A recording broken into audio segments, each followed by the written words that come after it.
Basement of La Penta. This is WICR.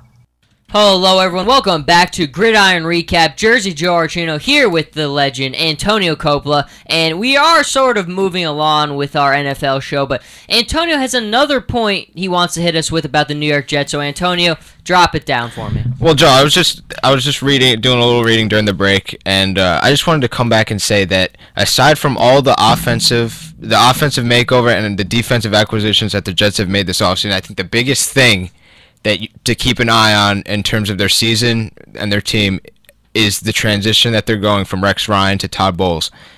And also, throwing Mike McCagnon there because with John Idzik, the whole thing turned into, a dumpster fire last year. Yes. But the transition from Rex, who was there for 6 years, going to Todd Bowles, a first-year head coach, is definitely something to keep an eye on. Both defensive-minded coaches, both play the traditional 3-4 defense, but do a little. They mix things up, but they kind of do things a little bit differently. Both rely on press man coverage on the outside. Both like to use kind of like 7-8 man front. So it's going to be very interesting to watch. But I just wanted to throw that out there because everyone looks at the Jets and say same old Jets, blah blah. I think this is really this could be a potential turning point season for this franchise with McCagnon at the helm at GM, with Todd Bowles in there, who from everything I've heard is getting rave reviews. So I think in all it should be a very interesting season from the Jets, and we can only hope for the best. No, I do not disagree. I think the right people are in place, especially with McCagnon. I think that was the biggest thing with Idzik is Idzik was not a football guy. Right. McCagnon was, and you saw what he did to fill out that roster in the offseason, and I don't think that you could be any happier with what happened. But my next point, Antonio, is I think, again, going back to that parity thing for a minute, I really think if you look up and down the NFL, there's 32 teams, right? I think you could realistically look at every team and only pick 11 and say these teams have absolutely no shot at winning anything. Right. I think there are 11 teams, and I'll tell all of them to you. Go for it. I think the Texans, the Browns, the Bills, the Redskins, the Jaguars, the Rams, the Bucks, the Titans, the Raiders, and the 49ers and the Vikings are that group. I think every other team. Now, I'm not saying it's going to happen, but I think you could say and have a realistic chance. They have a chance to get to the Super Bowl or win it. I think those are the only 11. Hey, I can't complain with that list because you didn't throw the Jets on there. But no, I completely agree. There's some teams that are just trending in the wrong direction, and you can tell it before week one even begins. But no, it's great to see because the NFL isn't usually one of those sports. Well, I guess it is, but you get a lot of parity in the NFL. But this year, it really seems like the thing is wide open, especially in the AFC. If you're looking at the NFC, I really still think Seattle's up there, and you got to put them up there. They made it to the Super Bowl 2 years in a row. They haven't really lost any huge guys. I know Cam Chancellor is holding out right now. We got to see how that thing plays out. But you still got Russell Wilson there. You still got Marshawn Lynch. Russell Wilson's got a new target in Jimmy Graham, and I think he's gonna light it up this year. Joe, I'm telling you, he's gonna be an All-Pro tight end. He's gonna go back to he's gonna challenge Gronkowski for that title. What about the Cowboys, though? I mean, I think DeMarco Murray. It's Ian Sachs back in the building. It's hard to think that DeMarco Murray, what he did last year, that losing him, you're gonna lose a lot.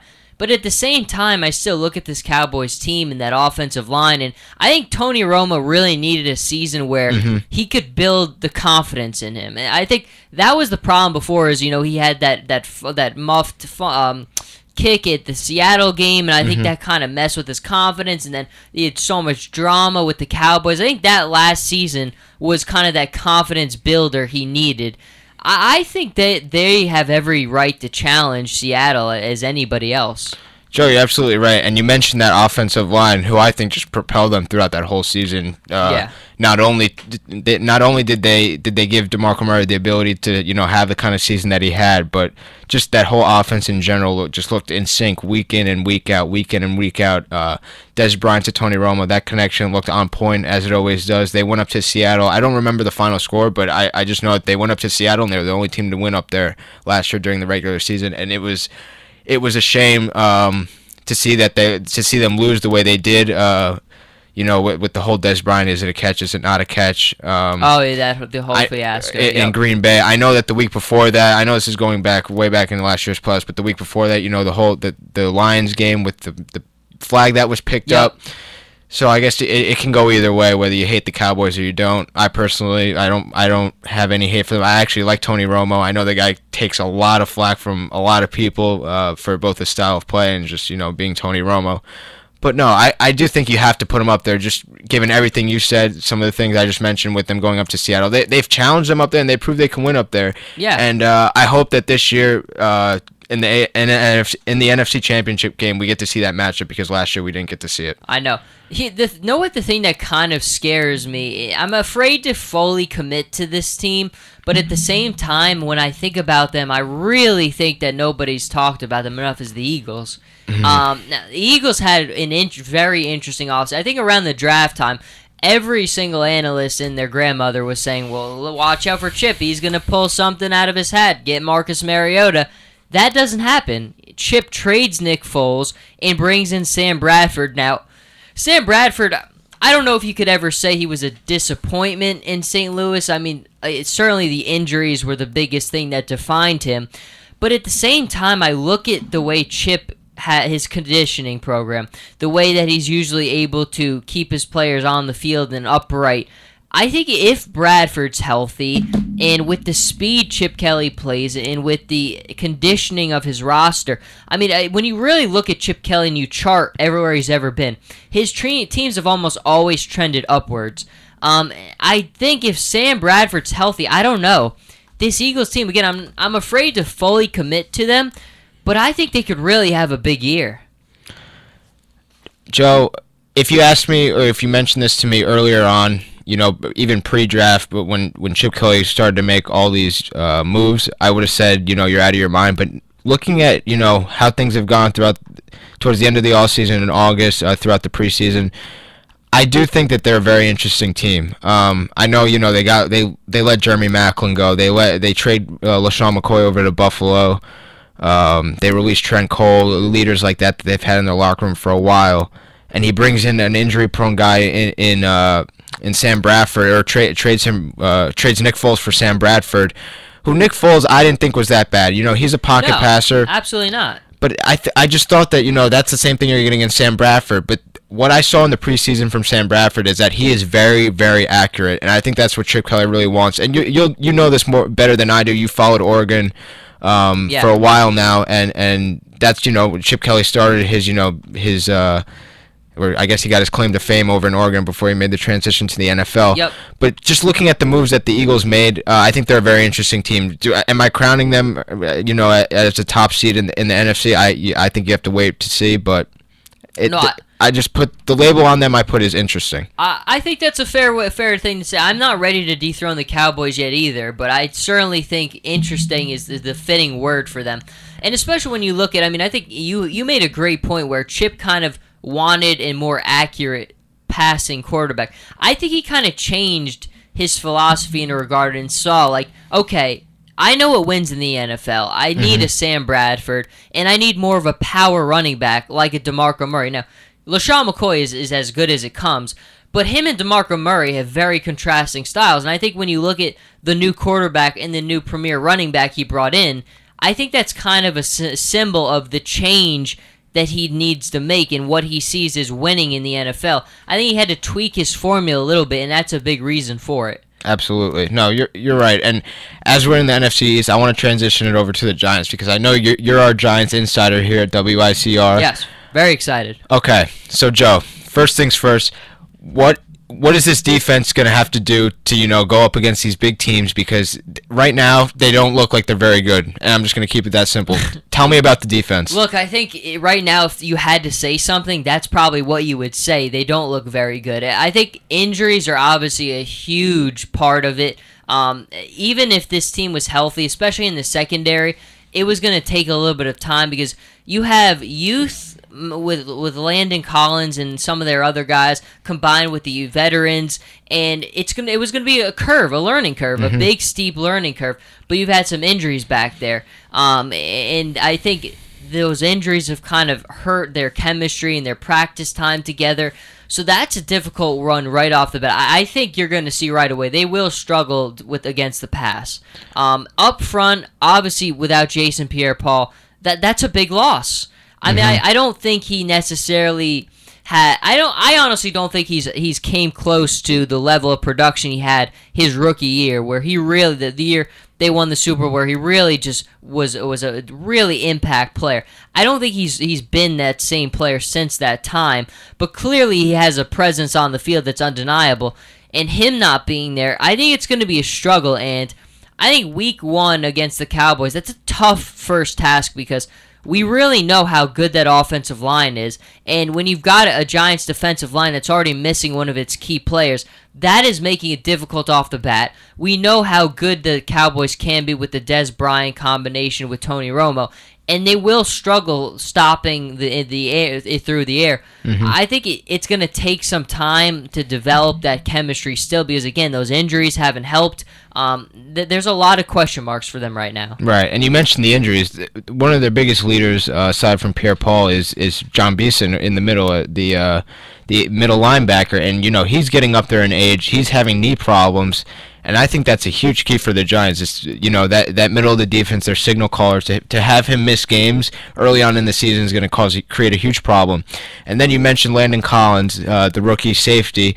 Yes, he has a Brandon Merriweather on the team. I know Brandon Merriweather's Brandon Merriweather, but he is a veteran who can, kind of take him under his wing, mentor him. You got guys on the outside in Prince Amukamara and Dominique Rodgers-Cromartie. But then at free safety, you got a guy named Cooper Taylor who's never started a game in the NFL. Yes. And to have Cooper Taylor and Landon Collins, a rookie, as your last line of defense really, really scares me. Well, and again, that's why I think it was so important to have that time together to really build that chemistry because you're playing such important roles and you're so young, and you have complicated schemes and things to learn, which in the injuries certainly didn't help with that. But we'll go to the offensive side for him because obviously the big news coming out, Eli Manning signing his new deal. There was talk about it all offseason. Everybody said that it would get done, and it in fact did get done. Apparently, according to Schefter, it's worth $84 million over 4 years. Antonio, let me ask you from your perspective here. Eli, I mean, we've seen him do a lot of great things. We've seen him do a lot of questionable things. What is the status of Eli right now for New York Giants football, in your point of view? The status, Joe, I think that you saw he just got a new contract. He's getting paid $21 million a year, which I think is... it's not too much and it's not too little. It's kind of like one of those Kobe Bryant, Derek Jeter contracts that you give later in their career to say thank you for everything you've done and keep up the good work as you know you get up there in age. But I think the ceiling for the Giants offense is higher than people think. With their new offensive coordinator now going to their second year with the new system, Odell Beckham's got 12 games under his belt to kind of get acclimated to the NFL. It didn't really look like he needed much time to do so last year as he tore up the league, 1,200 yards in 12 games. But I think the biggest question mark for Eli, and not only Eli but the whole offense, is Victor Cruz, because Victor Cruz is rehabbing from a devastating knee injury. We saw him get back on the field, and then he goes down with the calf injury, and now they're saying he might not come back until week 4. Yeah, he has been ruled out officially for the Sunday night opener, so gosh. It could be a couple. That's not a good start, Joe. See, aside from Victor Cruz, who do you have? Ruben Randall. He does not catch my eye whatsoever. The only thing I don't like about the Giants receiving corps is I don't think they have a big target that you could really depend on. That's why I liked when they brought in James Jones during the offseason, but it didn't really work out with him, and he really didn't play as well as you would think. But, I mean, with a healthy Cruz, Beckham, and Randall on the field, I don't know, I like that combination. And I think the running game is a huge part, too. I got to interview Justin Pugh after the season last year. That was one of the things that he really seemed to stress is they really wanted a Reggie Bush type guy who could really be a good pass catcher, and they got that in Shane Vereen. So I think with Andre Williams, with Rashad Jennings, and with the Shane Vereen attack, I think that's going to help their offense a lot too, and they will definitely be a lot faster. The offensive side, I have a lot more faith. I think the offense, as the season develops, will look much sharper. It's the defense, I think, that's going to give them a lot of problems this year. Absolutely. And, Justin Pugh, I think He's a younger guy. I think he was drafted in 2013, if I'm not mistaken. I think so, yeah. With Eric Flowers now stepping in at left tackle as a rookie. Yeah, they have big expectations for him. Right, and I think it's good to have a guy right next to him at left guard and Justin Pugh to kind of, mentor him. He's not like a veteran, but he's been in the league a couple years, and he can kind of, connect and relate to Flowers a little bit more because they're closer in age, and he just got into the league, speaking of Justin Pugh. So I think that's great to have a guy next to you. If I'm Eric Flowers, to have a Justin Pugh next to me on the line to communicate, to talk to, and to learn from. The center position is a big question mark, I think, for the Giants in Weston Richburg. I know, people. He's been he's gotten rave reviews, and he's gotten kind of, he's okay, middle of the pack kind of center. Yeah. But no, you mentioned the offense, and you mentioned the big receiver. I think you're absolutely right. Odell Beckham is Odell Beckham, but when you're the Giants and you don't have Victor Cruz, Odell Beckham's gonna get double covered, and who else are you gonna throw the ball to? Larry Donnell had a one breakout game where he had 3 touchdowns. Aside from that, he fell off the face of the earth. So I think the Giants are gonna have to kind of figure it out. Ben McAdoo in that offense, I know it's a lot of quick passes, run after the catch, stuff like that. But I think the running game is really gonna propel them. They added Shane Vereen, who they got over from New England, combined him with Rashad Jennings. I think they've got a nice little 1-2 punch, and they have Andre Williams, who's kind of more of a bruiser. Very good points. We are going to end this segment here, and we'll be back with our final one. Going to go as fast as we can, picking all the games for an exciting Week 1. It's always the hardest to do, but always the most fun. So if you want to hear the Week 1 picks, don't go anywhere. We're coming right back.